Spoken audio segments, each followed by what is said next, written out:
दोस्तों नमस्कार। Colonel Ajay CO Ajay astro money group first global astro finance digital channel से आपसे मुखातिब होता हूँ। आज है 8 मई सन 2025 गुरुवार। दोस्तों अजय एस्ट्रो मनी गुरु संभवतः विश्व में पहला चैनल है जो आपको फंडामेंटल एनालिसिस और भारतीय अनुसंधान पद्धति का मिश्रण कर आप तक अपनी बात पहुँचाते हैं। आपको याद होगा हमने आपको अपडेट लगातार की है अप्रैल महीने में कि मई महीना खाद्य तेलों के लिए एक टर्निंग और निर्णायक मोड़ साबित होने वाला है। इससे पहले यदि आप मार्च महीने में देखें जब गिरावट हो रही थी उस वक्त हमने कहा था कि मार्च महीने का तीसरे सप्ताह के आसपास से कुछ महत्वपूर्ण चेंजेस आ सकते हैं। नतीजा आपके सामने एक तरफा तेज़ी चली और जब एक तरफा तेज़ी अप्रैल महीने के 10 तारीख के आसपास तक था, हमने आपको यही कहा था कि समय बड़ा बलवान है, समय से मुनाफा वसूली करना आवश्यक है, अवश्यंभावी है। जो भी मिस कर जाता है ट्रेन, आप समय से पहले पहुंच जाते हैं, आपको इंतज़ार करना कोई प्रॉब्लम नहीं है। लेकिन जब आप ट्रेन छूटने के बाद पहुंचते हैं तो उसका कोई फ़ायदा नहीं है। अगली ट्रेन अगले हफ्ते आती है या महीने में 2 बार चलती है, अब तक इंतजार करना पड़ेगा। जहाज़ यदि आप समय से पहले पहुंचते हैं तो आप जहाज़ में चढ़ते हैं, अन्यथा आकाश में जहाज़ को जाते हुए देखते हैं।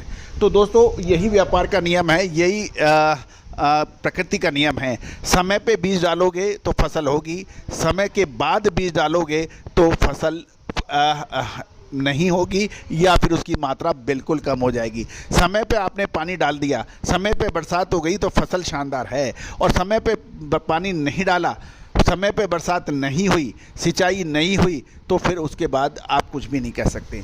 यही हाल कटिंग का है। यदि समय पे कट जाए तो फसल शानदार है, अन्यथा परेशान है। तो दोस्तों ये समय क्या है, और समय मैं आपको जिम्मेदारी से कहता हूँ, ग्रह स्थिति से संबंधित यदि फंडामेंटल एनालिसिस को मिला दिया जाए तो अद्भुत चमत्कारी रिजल्ट मिलते हैं।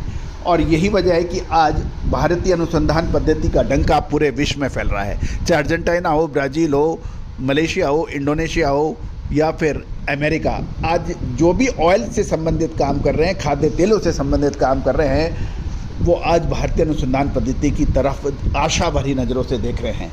दोस्तों आप क्यों नहीं फ़ायदा उठाते हैं, संपर्क तो करें।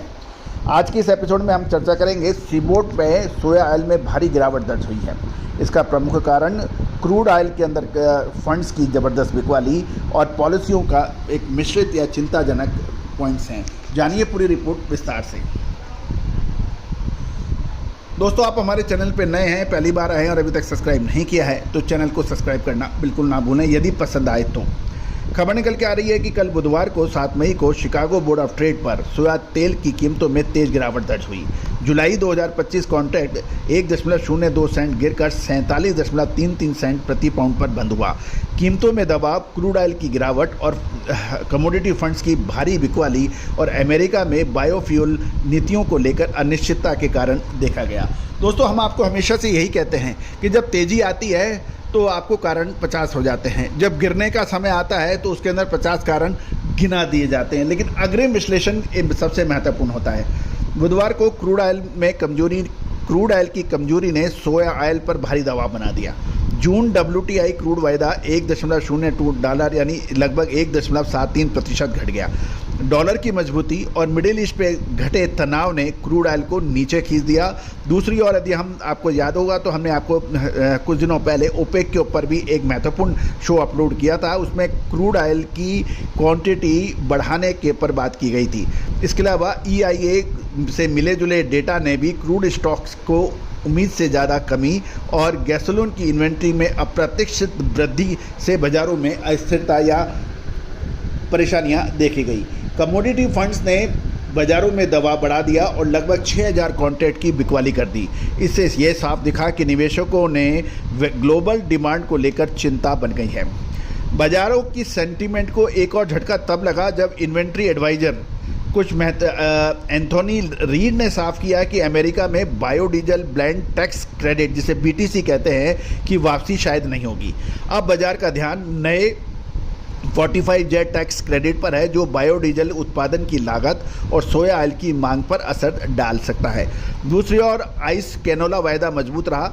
कनाडा में सप्लाई सीमित होने से स्टैटिस्टिक कनाडा की रिपोर्ट से पहले खरीदारी के कारण जुलाई कैनोला कॉन्ट्रैक्ट $7.60 बढ़कर $701.30 प्रति टन पर बंद हुआ।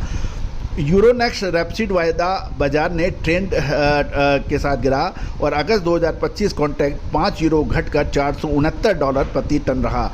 इसी तरह से मलेशियन पाम ऑयल का वायदा लगातार 7वें दिन कमजोर रहा।